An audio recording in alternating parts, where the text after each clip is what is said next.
존경하는 국민 여러분, 선배 동료 의원 여러분, 대구 달서구병 출신의 김용판 의원입니다. 정치인은 어디를 가나 똑같다. 그들은 강이 없음에도 불구하고 다리를 놓겠다고 약속을 한다. 누가 한 말일까요? 소련의 독기자 후르시초프가 한 말입니다. 그는 독재자임에도 불구하고 정치를 불신하고 정치인을 비난했습니다. 저는 국민으로부터 신뢰받는 정치의 안정과 정치의 발전은 정치 제도와 정치 문화의 균형에서 나온다고 믿고 있습니다. 그런데 지금 우리나라의 정치 제도와 정치 문화는 과연 제대로 균형을 이루고 있다고 보십니까? 아닙니다. 저는 정치 제도의 문제보다는 오히려 수준 낮은 정치 문화가 국민의 불신을 초래하고 정치의 불안정을 가져온 더 큰 원흉이라고 믿고 있습니다. 이 점에서 여야를 막론하고 공천 줄세기 문화나 진영 논리에 빠져 편가르기 하는 등의 저급한 정치 행태가 일상화된 수준 낮은 정치 문화의 개선이 무엇보다 시급한 문제라고 생각합니다. 한마디로 우리나라에서 정치의 신뢰를 높이기 위해서 필요한 것은 정치 제도의 문제보다 더 심각하게 정치 문화의 문제에 대해 깊이 고민해야 한다는 것입니다. 물론 국민의 공감을 받을 수 있는 좋은 선거 제도의 도입으로 인해 정치 문화를 한 단계 발전시킬 수 있으면 당연한 사실입니다. 정치 문화와 정치 제도는 상호 영향을 주고받고 있기 때문입니다. 이 점에서 국회 전원위원회를 통해 논의되고 있는 국회의원 선거제도 개선 관련 토론회는 그 의미가 적지 않다고 할 것입니다. 그런데 정치는 현실입니다.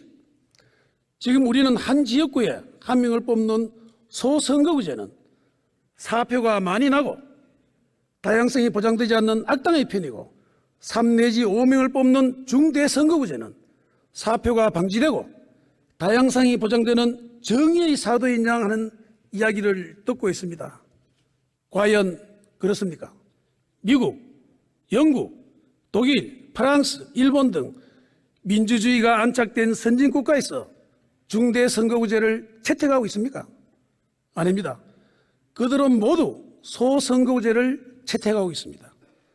중대선거구제보다 소선거구제가 선거 비용이 훨씬 적게 드는 등 선거의 효율성이 높고 그나마 공천 부작용 등을 최소화하고 있다는 역사적 경험에 의해 채택되어 온 것입니다. 지금 우리나라의 소선거구제는 1988년 4월 총선을 앞두고 시행됐습니다. 당시 시행되던 이명을 뽑던 중선거구제에 대해 민의를 제대로 반영하지 못한다. 집권당의 안정적인 의석 확보를 위한 것이다라고 비판하며 도입했던 것입니다. 자, 지난 총선을 돌아보겠습니다. 21 총선 때 민주당은 수도권에서 53.6%의 득표를 얻어 수도권 전체 정원인 121명 중 103명이 당선되어 85.1%의 의석수를 확보했습니다. 이에 반해 당시 미래통합당 의원들은 한마디로 아슬아슬하게 떨어진 지역이 참 많았습니다. 이는 그만큼 사표가 많았다는 의미가 아니겠습니까? 영남권, 호남권 보통 3 내지 4배 이상의 차이로 승부가 났기 때문에 그만큼 사표는 상대적으로 적었습니다. 이러한 사실은 사표 방지의 강점을 살린다는 측면에서 볼 때 중대선거구제는 수도권에서 도입해 볼 만한 실익이 있는 제도라는 것을 웅변해주고 있습니다. 그럼에도 불구하고 저는 소선거구제의 강점이 훨씬 크기 때문에 전국 모두 현행 소선거구제 유지가 필요하며 그 방향이 맞다고 믿고 있습니다. 우리나라의 정치 문화를 볼 때 중대선거구제 도입 시 공천에 목매는 문화가 극에 달할 것이라고 생각합니다.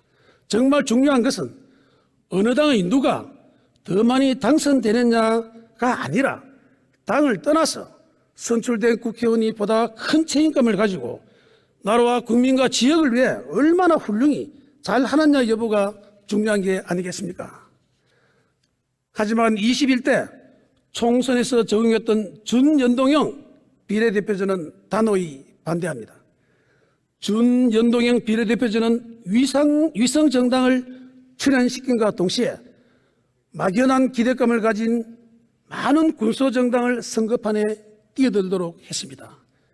그야말로 정치 비용을 낭비케 하는 등 선거의 혼란을 초래했다는 것은 역사적 사실로 남아 있습니다. 이러한 터무니없는 제도 도입을 주도한 이들은 역사 앞에 대우각성해야 하고 이 제도는 역사의 뒤안길로 완전히 사라져야 합니다. 과거의 것이라 해서 다 나쁜 것이 아닙니다.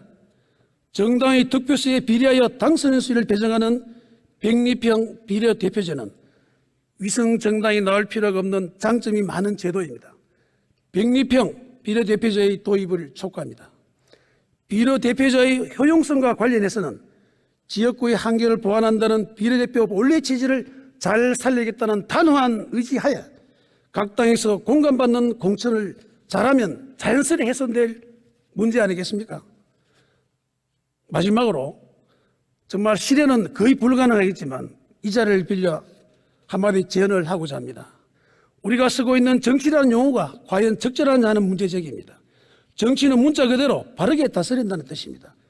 그런데 도대체 누가 누구를 다스린단 말입니까?